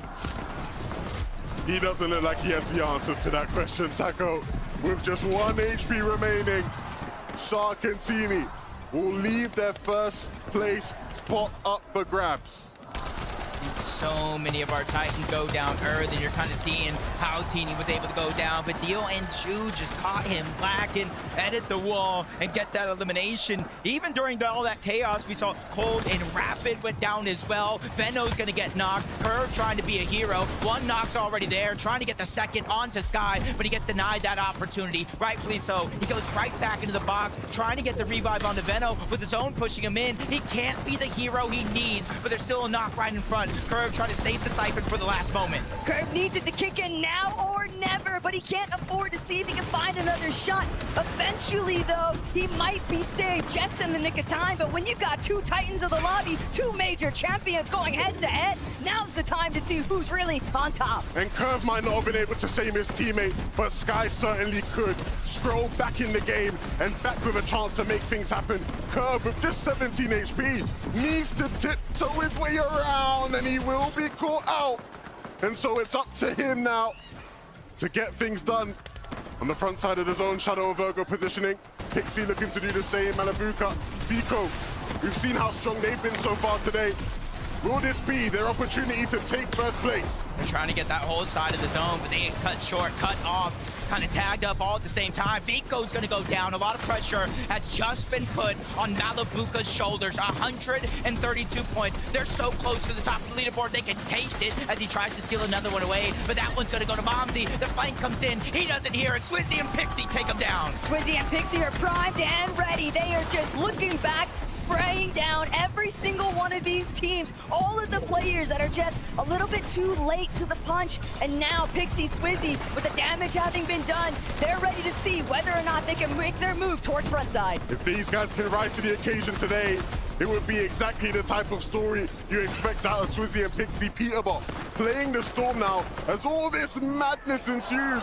To end the deal, they are looking to take this game for their own. They don't care who's in this lobby. They want the high ground and they will keep it for now. But that is just for now. They have to continue to hold it and apply the pressure below. They're feeling like they're on cloud 9 right now. The entire arena cheering them on, but they draw their attention to Shadow and Virgo, that second height team. Anybody in that position can use a shockwave and disrupt everything they have going on. You can tell though from the way they're playing it, they don't have the materials, and so the chop will come through. It's Cammy, it's Hari. We've seen them do that so many times before, and so it'll be up to Badil now to clutch up. But this is a spot that Badil's been in so many times already, and now here today, Badil trying to see if he can strike through, but his shields are so low, he's fully cracked. The movement is crazy, but he's left tumbling down the hill, trying to see if he can get out of sight. Pablo is falling, kindling right next to him, but Badil, he's not gonna be able to get the shots. He wants to try and make it through, but all of these pre-existing builds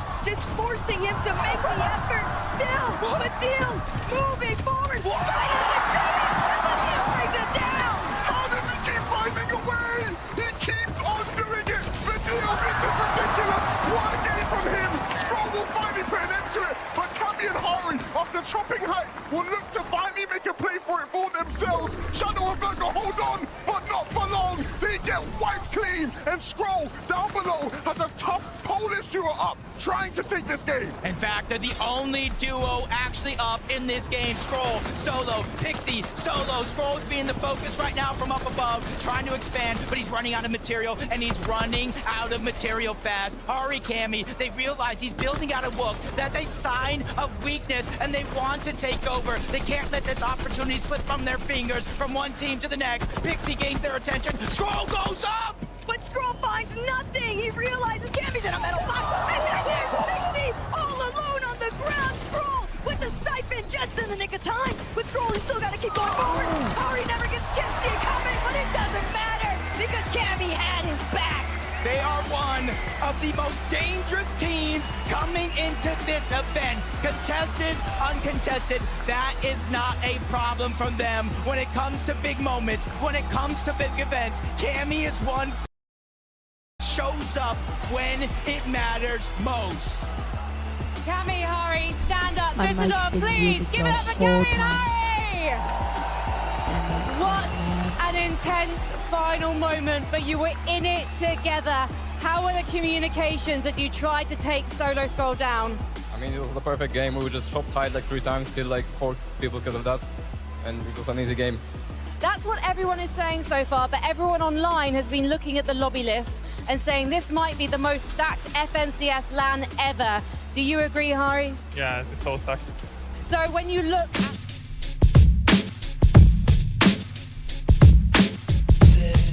at and is that because you're sat right next to them and they're also your friends from Poland? Yeah. And so if it could be you or them, I'm guessing it's got to be you who wins this now. Of course. So Cammy, you know what it's like to be under pressure. You know what it's like to be on day 2 and in contention for the top. But do you have to change things up so you don't get snaked out there? I mean, we're conned, so like we just need to focus on that. Need to focus on winning off spawns and try to get some more good games. Well, we're going to take a short break while these guys focus up. Please, Düsseldorf, give it up for Cammy and Hari!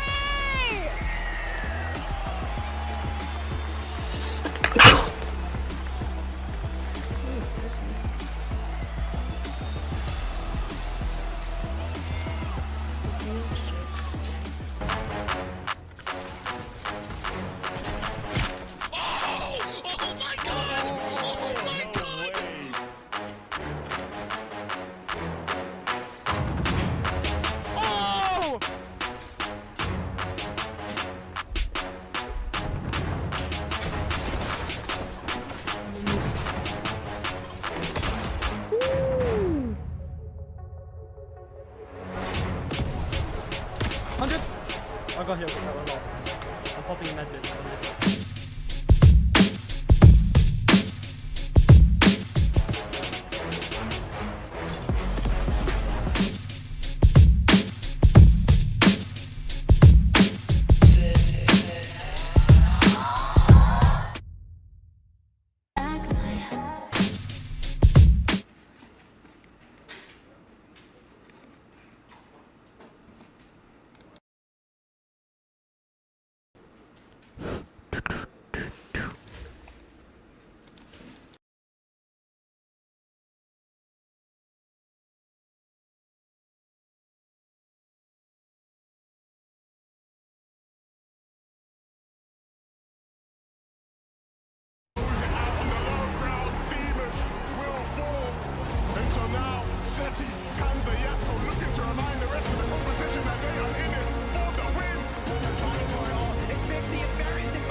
Rather, wow.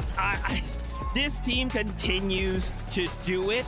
I don't know how they do it, but Scroll, if we're gonna put Scroll in solo clutch situations, I'm down. I'm down. Look, I'm down to put either of them in solo clutch situations. Stroll, game 1, got 52 points as a solo, once again clutching it out. But the best part is, Sky is just as capable at solo clutching. In the EU Major Finals, he had the 3rd most solo clutch points. They can play together as a duo. They can play as solos. They were the most consistent team on EU going into those finals. Sky and Scroll have everything to take home this competition. What a shot that was, though. Unreal. There was a moment just before that as well where Sky was down and Scroll waited. He almost used Sky's down body as bait.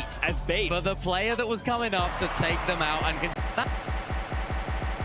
that combination of not only mechanical ability, not only calmness in those endgame situations, but just the brain, the thoughts, thinking, how can I make the most out of this endgame in our current situation? There's a reason why these guys were favored.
way more than I usually would see. Like I have not seen Pete lose this many early game fights in a minute.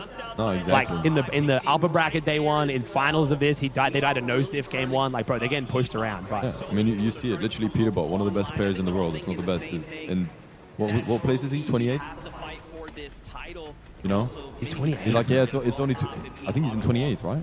26. I mean, yeah. Like that kind of shows. Like that's not Peterbot and Poyo uncom at the best spot in the map type of a placement. You better say Wonky, weren't you? You better say. I mean, Wonky's better. Wonky's better. Wonky's better. Wonky is better. It had zone issues though. Teeny and Shark just died to Surge that game. Yeah. Shark and Teeny, like they went for a crazy lurk the game before, but they went for it that game. It didn't work. Yeah. Is there on your hate watching? Do you sit here like hoping like it makes you feel good to see P too bad, right? It just has to. No. No, really? I mean, I literally talked to Pete. Like, no, not not friendly, but it kind of like, again, validates your placement a bit more, right? It's like, shit, Squibbly isn't like, if you see him come out and win this shit by 200 points, you're like, fuck. Yeah, but I would also say me and Pete are friends. Like, Yeah, I literally talked to him on the bus on the way back to the hotel last night. That's fair. And, you know, I was like, you have to win it for me now. Yeah, you know? that's fair. That's damn good ass vibes from you. How did you guys talk to Clicks yesterday? I know you gave him a hug and stuff, but wasn't much words afterwards. Nah. Why is Mr. We talked a bit walking off stage, but like, I mean, there's not much to do. Like, it is what it is, you know. How's Velo feeling? Did you see that clips from last night? No. He got like a kiss on the cheek or something, but we went out. Okay. We might have drank the pain away a little bit. Wait, how old is Velo? It was a lot of orange juice. Huh? Wait, where'd you go? Wait, what? I mean, you can drink when you're 16 in Germany. I think with family. So his mum's here. Yeah, his mom's here. Yeah, his mom's here, obviously. Yeah, his mom's here. Yeah, she's very sweet. Okay, so you guys are feeling good. That's the next question. Obviously, No, we're not. I mean, bro, fuck. We're disappointed, obviously. No, but I mean, but like, as what a duo, are we supposed to do? No, are you guys sticking? I'm gonna put you on the spot. Yeah, okay. You guys playing stick right now? Yeah. Okay. Oh, you excited for solos? No, not with this surge. Oh, really? You don't like it with the surge? Bro, I don't think any pro likes this surge. Wait, it's 14 with family. It's just drinking alone at 16 here. Bro, you can drink when you're 14 with family. I mean, dude, Americans cannot comprehend that. That's crazy. Bro, so what? Say when your son is 14, you just take him to Germany and you go clubbing with him. I'm not, but I mean, you could. No, but like theoretically. Okay, I had my first orange juice at 14, to be fair. Australia, it's 18 for like people. Yeah. It was with my brother. My brother's like, you're gonna get like, you're gonna have too much orange juice when you're out with friends. You might as well do it here in like in a safe space environment. You know what to expect. You know what I mean? My older brother, he's 5 years older than me. He kind of had that vibe going. Okay, now there is a little bit of a reason why you're here. We've got a bit of an announcement. Oh. Yeah. So chat, if you guys didn't realize, we got Mr. Red Bull here. We've got. Do you want to give him a bit of a rundown? You want me to give a rundown? How you feeling? Did you already show the? I haven't talked or shown anything. Did you show the video? Yeah. I'll grab the video on website now. Yeah. Chat, there's a bit of an exciting announcement. I'll grab it now. Yeah. You need to get the video. I think it's website. I think Amar has the video. I have the website.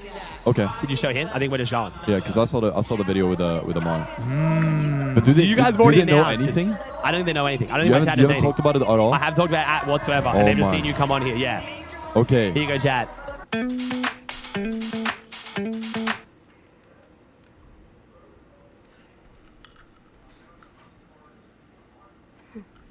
I can't even.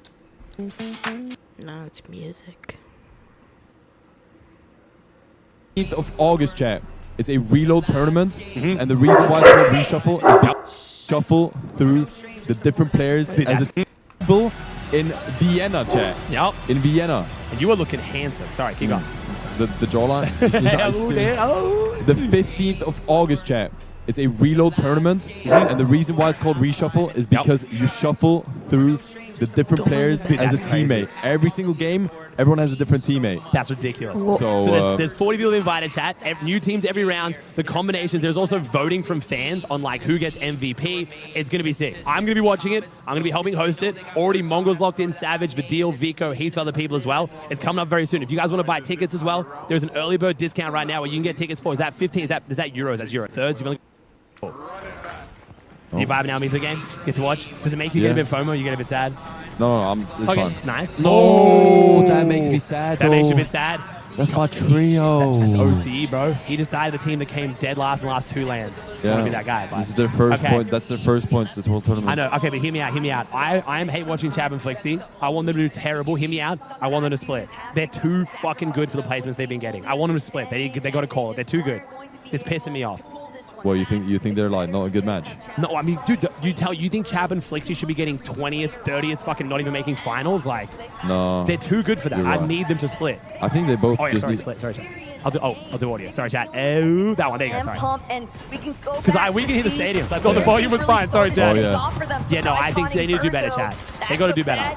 That's fair. Come on. But Hero not finished with it. Hero getting Whale finally lost. of those eliminations. Dude, I'm worried for Sky. Virgo dead.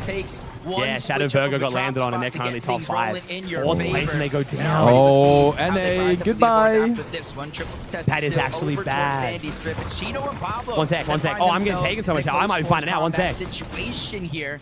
Victor Okay, well, I'm taking on the west side of Sandy. So right now, welcome. by himself, just having to punch up or just stay alive. My stream now. My stream now. This is a dispute Gamma. that has been taking place We got since Fukun. Friday. Pablo He's and fucking Chino getting tagged have in the back. non-stop been looking to bring down Fukun and Minifio. You get it? They nearly succeeded Pablo in Wingo here. yesterday's competition, but it just wasn't enough.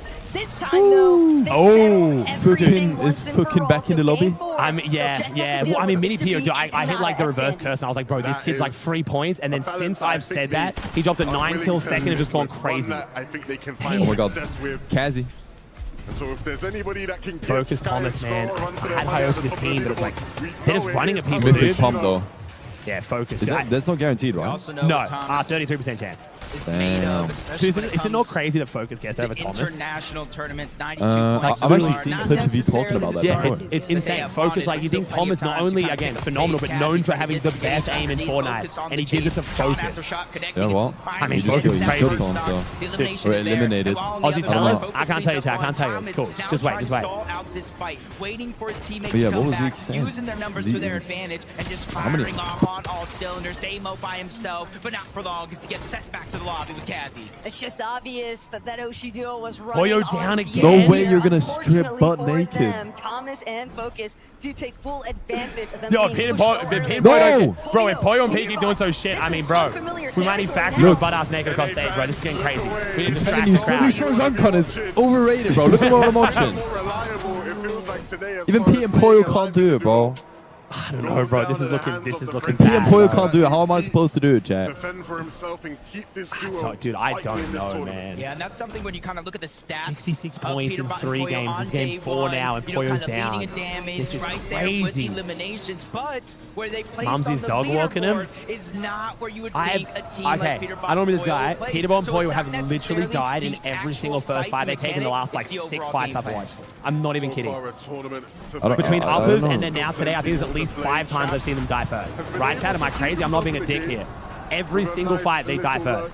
Yeah. Every first fight of every game. I don't know. They might be missing other fights on the broadcast. Everyone they've showed, they've died. I don't understand it. Solo adventure here. Yapko I don't know. and Panzer, I don't know. though. This is insane. It's actually insane. Yeah, I've gone Panzer though. Dude, the 12 points for them is criminal. They're uncon now. They even bitched the No other way. team. Yeah, I don't know what's happening. Wait, they have 12 points? Dude, this team is insanely inconsistent. I think they could have top 5 on another day. For sure. I don't know what it is. When you saw the mass globals, Even Div Cup final, like, there's a lot of times they're just so inconsistent. Not their day, it's not their day. They might be able to bring it back, but it might be, I don't know how Painted Palms is, but like, it's on the edge map, so if you have a day where you get bad zones, it might be really they hard to got play really from. good zone. They got 2, like, first game was far northeast, which is great for them. Next game was northwest. They should have done better, honestly. Okay. They're just looking like Ooh, another middle zone. that was good though. That was good play. Great. Get on the mouse and keyboard, bro, so you can turn around quick enough like that. I'm a bit worried for Sky and Scroll start getting landed on if they keep running away with this. Bro. We got Venom as well, we got Pete as well, we got a bunch of people willing to land on him. Nikov swatting flies, bro. Nikov swatting flies, bro. They got a bug. Oh, shit. Oh. Thought it's a Mr. Miyagi shit. You're like, yeah. Ooh, reason. Oh, We should all be.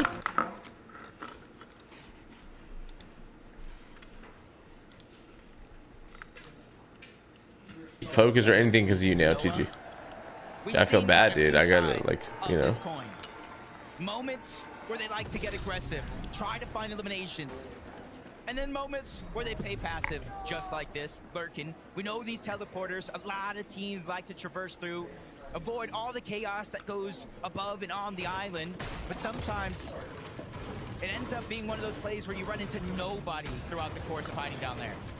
It looked more like they were set up, banking on someone actually taking that ascender directly down to them, obviously hoping that they could get the advantage off the right side peaks, but Cringe and Twy, they'll be the closest to it. Whether or not they actually take the bait, though, that's a story left to be settled. Okay, the food's here. I gotta go get my food. I'll be right back in a sec.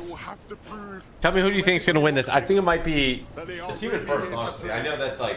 We've seen them win. I'm gonna come back and I'm gonna look different. So give me a minute, I'm gonna look different. The question does become, when this team faces a challenge on this stage, can they rise to overcome it? But what really makes things so exciting is that we've seen EU challenge Sky and Scroll before. You can never count yourself as safe, even when the match looks promising, because so many teams like Swizzy and Pixie all just kind of nestling in to these tucked away positions, utilizing every bit of terrain to their advantage. And I think in the case of Swizzy and Pixie, they've almost been counted out by many, many people watching, and understandably when you look at how the year has gone, but that is too much talent to count out. Speaking of talent, Big Cold on the screen, picking Iomzo up, and 4 fields is not the spot you want to be fighting these two. This is their comfort zone. It's also the opposite side of the map from where we would have anticipated Iomzo and Josh to even be at. So clearly a little bit of a mix-up already taking place. Yeah, and just unfortunate enough, you kind of saw the no knock. It was straight elimination. Josh probably out of the game already as we tune into Peterbot. Nalu and Rainy, just like Josh and Iomzo for that matter, just kind of landing where they want each and every game, trying to go ahead and lurk and catch a team off guard while they're going for their loop path. But Peterbot's been a solo for so long in this situation. There's been too many teams inside Squibbly and outside as well, so there's really been no chance for him to get that reboot. But part of the problem for Peterbot is that taking that aggressive fight, that early motion up against Skyjump and Mumsy, and it not netting anything for them, it just left Squibbly up for grabs. And the moment that Team C real estate, they're going to start moving in. That's exactly what Rainy and Nalu have done. So Peterbot, he'll have his work cut out for him in terms of getting the reboot to Foil in the first place and making it out of Squibbly Shores. Okay, just a ritual, making their rotation on over. Typically, you kind of see them use the long launch pad towards the backside of Latte Landing, but Yapko and Panzer actually ended up using it. I'm not sure Age of the Ritual know they're there, and I'm not sure Yapko and Panzer are even going to try to dive down on them. Both of these teams need to get into the zone before they're eaten alive and damage being taken. Far too far and away. It's the render distance that just... We know every...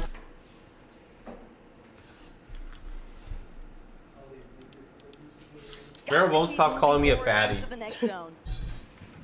And she's not eating the waffle, chat. It's over for me, Don't see dude. Epic Well anywhere in sight.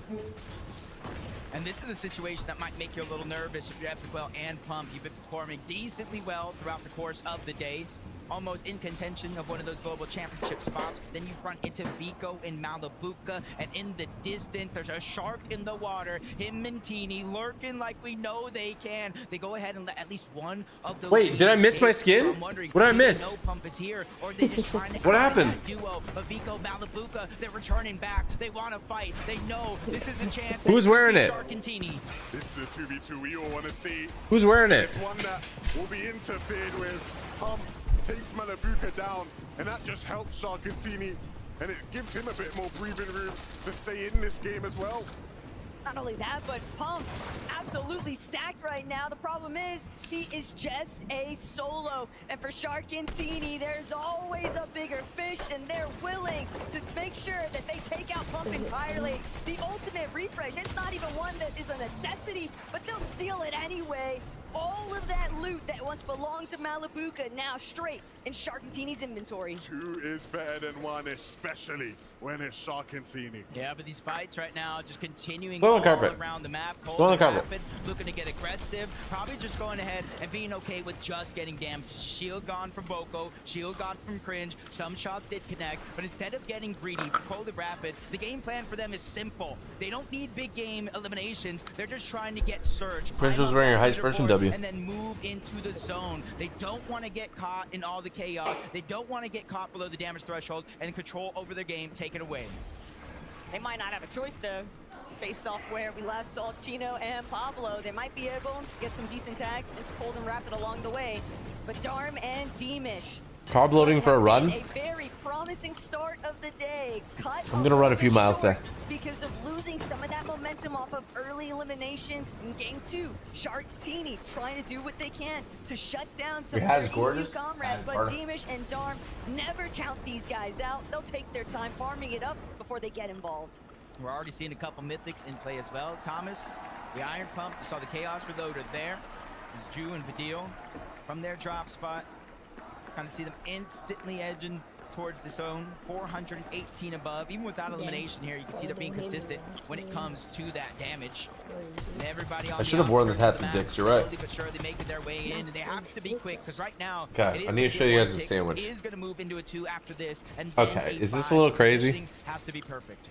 But there's so much else taking place. Peterbot with the comeback. This is exactly what he needed. A single opportunity. Everybody's better than Peterbot until it's time to be better than Peterbot. And QNDX, it looks like he might just find out. And this could be the moment right here, not just for the eliminations. Samara said you also got a sandwich. Samara, do you want half? They at least have some loot. But again, I said the 5th zone. It moves to a 2 tick. Peterbot could no longer stay over towards Humble Hills. Yes, Samara, do you want half a sandwich?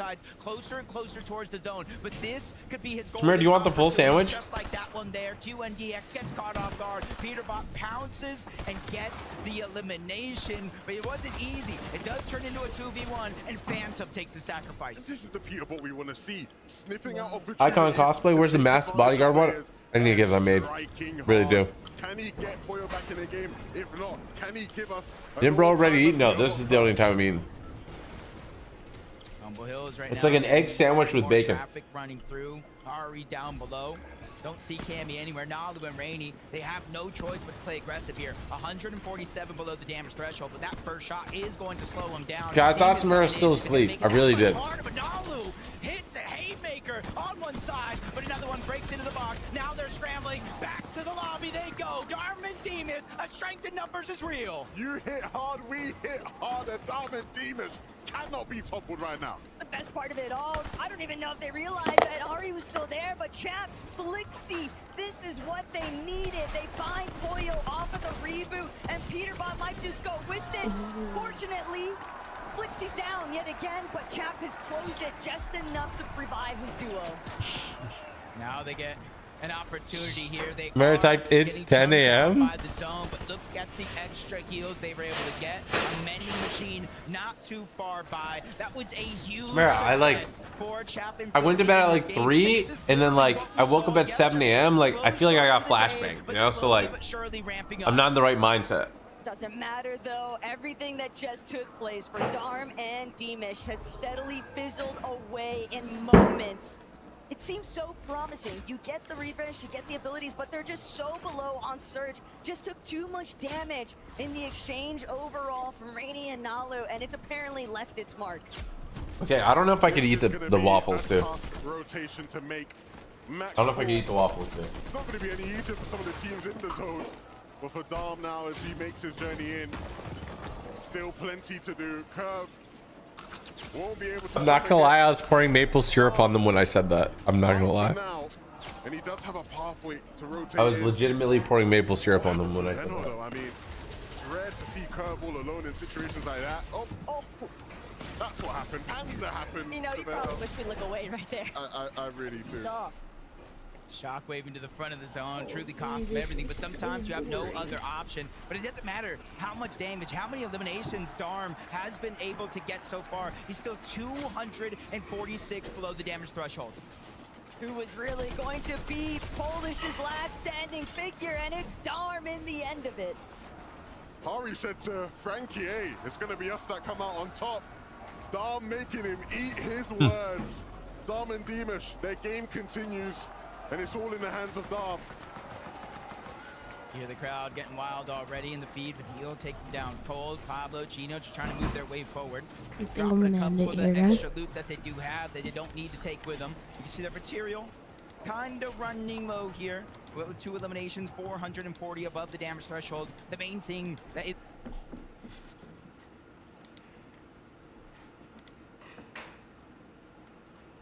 their way forward. Dropping a couple of the extra loot that they do have that they don't need to take with them. You see their material? Kind of running low here. With 2 eliminations, 440 above the damage threshold. The main thing that is...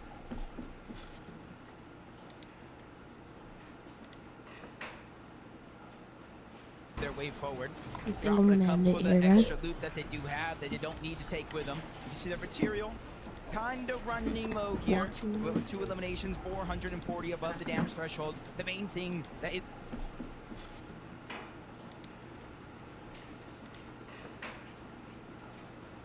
their way forward.